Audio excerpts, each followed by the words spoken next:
বাংলাদেশের তরুণদের পক্ষেই সব কিছু করা সম্ভব, সেটা দুর্যোগে ত্রাণ দেওয়া হোক অথবা অনাহারের মুখে খাবার দেওয়া হোক। আমরা কি পারি না অনাহারীদের মুখে একবেলা খাবার তুলে দিতে? সেই উদ্দেশ্যেই বাংলাদেশ স্কোয়াড নেমেছিল রাস্তায় এবং খেটে খাওয়া মানুষদের হাতে হাতে বিতরণ করেছিল নিজেদের রান্না করা খিচুড়ি। আমরা যদি অসহায় মানুষদের জন্য একবেলা খাবারও জুটিয়ে দিতে পারি, তাহলে তো বাংলাদেশে একবেলা খাবারের জন্য হাহাকারটা কমে আসবে, তাই না?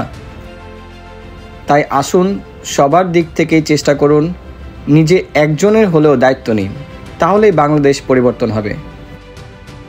নতুন বাংলাদেশে সবাই মিলেমিশে থাকব, সবাই মিলেমিশে একে অপরকে সাহায্য করব, এটাই তো আমাদের উদ্দেশ্য হওয়া উচিত।